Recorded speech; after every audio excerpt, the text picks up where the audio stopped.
Good afternoon. You're watching i24 News with a special edition this hour. Let's take you live to Nice and the scene of last night's horrific attack. French Prime Minister Manuel Valls declares 3 days of national mourning following yesterday's deadly attack that killed at least 84 people and injured scores others. And in this hour, 10 children are among the dead. 18 people are still in critical condition. Pictures streaming in, and now this live coverage from the coastal resort earlier showed the truck that was used to carry out the slaughter. Police announced they have found the ID of the 31-year-old Frenchman of Tunisian origin and have taken a mobile device from the scene believed to belong to the attacker.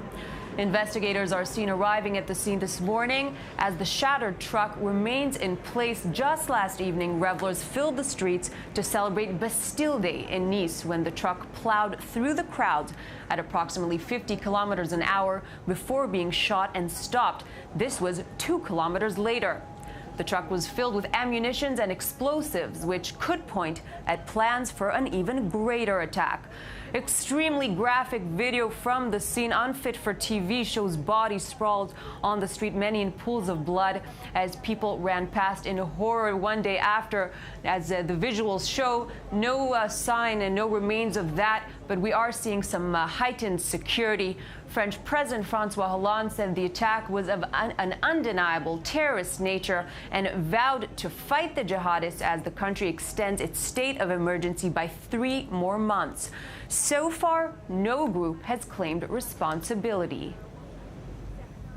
And now we're going to go live to France, where our reporter Peter Humi is standing by. Peter, thank you for joining us in this very, very sad day in France. No one has claimed responsibility, as we mentioned. Is there any indication if the attacker acted alone?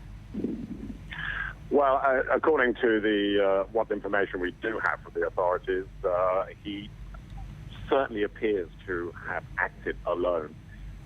It appears also that he was not someone who had come over or come back to France from Syria.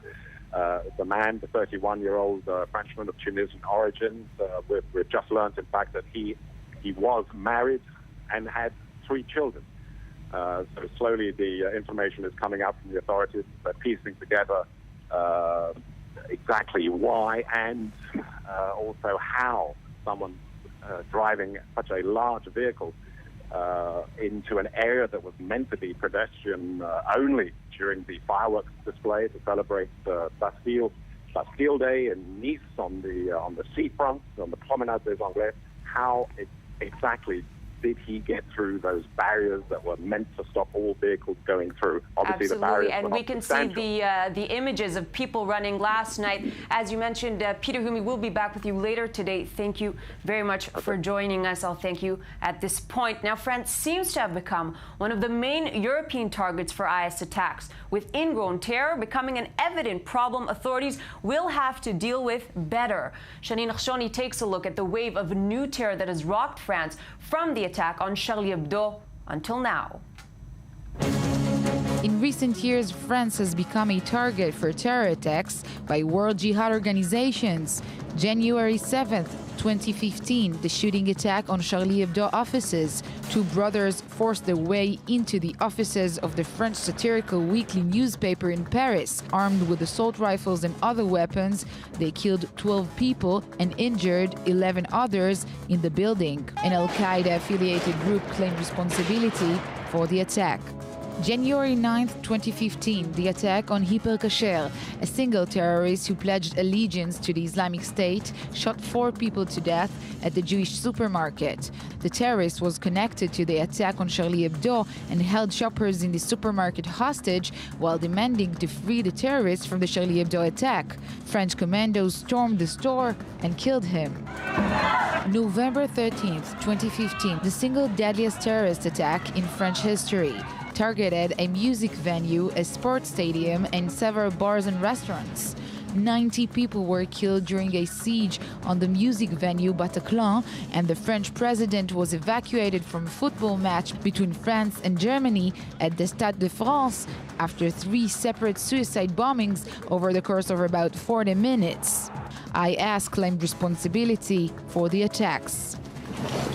June 13, 2016, the Magnusville stabbing attack. A police officer and his wife, a police secretary, were stabbed to death in their home in Magnusville by a jihadist. IS claimed responsibility for the attack. July 14, 2016, the Nice attack on Bastille Day, terrorists used a truck to run over people who celebrated on the promenade. And we're now going to go live to our correspondent, Ron Friedman, who's standing outside the French embassy. Ron, just yesterday, the embassy, the ambassador, were celebrating the Bastille Day, their Independence Day, which hours later had a very tragic ending. What are you seeing right now outside of the embassy? Hi, Michal. Yeah, so here in Tel Aviv, on the boardwalk outside the French embassy, the embassy is open, but very few people coming in and out. A bit of a feeling of extra security around here this morning. We can see police vehicles standing guard outside. Right now, we haven't seen any displays of solidarity. Assumedly later on throughout the day, people will be coming around here, laying wreaths, expressing solidarity with the victims of the horrendous attack in Nice. We do know that later today there's going to be a solidarity march in the northern town of Netanya, home to many French Jews who immigrated to Israel. They're going to be marching to express solidarity with also loved ones that were lost in yesterday's attack. Ron, thank you for these updates. We'll be back with you later today as we expect a tribute to be there in place where just yesterday, across from the embassy, a celebration, a party was being held. And in studio, I'm joined now by our Middle East correspondent, Mohammed Al-Qasim, and our Foreign Affairs editor, Owen Alterman. Thank you for being with me. First of all, Mohammed, reactions from the Arab world this morning? Wide condemnation, general condemnation came out officially from Jordan and other countries. These are countries that felt or have seen attacks like these happen in the past. So it's not surprising coming out from Jordan and coming out from Egypt and Saudi Arabia and other countries. I think now these countries are trying to show the world that they are part of these terrorist attacks, that they are part of the victim category rather than the assailant category. So we are seeing more and more public statements coming out of officially from different governments around the Middle East. Absolutely. And as far as cooperation, are people talking about expanding, increasing cooperation between Europe and the Arab world? Because up until now, Europe has seen itself as a sort of victim, and now the Arab world is trying to say, no, we're the victims as well. Are you seeing any call for increased cooperation, intelligence, security, whatnot? There has been cooperation on an official level between many of the Arab countries as well as Europe and the United States. It's no secret that whether it's Jordan, Lebanon, Saudi Arabia, the Gulf countries, in Egypt, and even North African countries such as Tunisia and Algeria have cooperated on different levels with the Europeans as well as the United States. Some Arab countries even accuse the Europeans and the United States for not cooperating enough with them and not taking the information that they give the Western world, be it Europe and the United States, seriously. But there has been cooperation, and believe it or not, Europe and the United States cannot defeat terrorism without cooperating closely with the Middle Eastern countries, including that of Turkey. So I can tell you, Michal, that there has been cooperation, and now we're hearing more and more, even from a public on a public level, the Arabs in general, the Arabs on the street, that they're asking to do more cooperation in trying to defeat these attacks. Let's not forget, just 2 weeks ago, there has been a very bloody attack in Iraq, in Baghdad, during the holy month of Ramadan, where 250 people killed in one night. The deadliest attack in many years in Iraq. So this is not exclusive to one area or one religion. Absolutely, and I'm bringing you back now to the images we can see from last night, as we saw people running this morning now in Nice. We can see heightened security. The streets are empty at this moment. We don't know the identities of the victims at this point, but we know that many nationals were in place.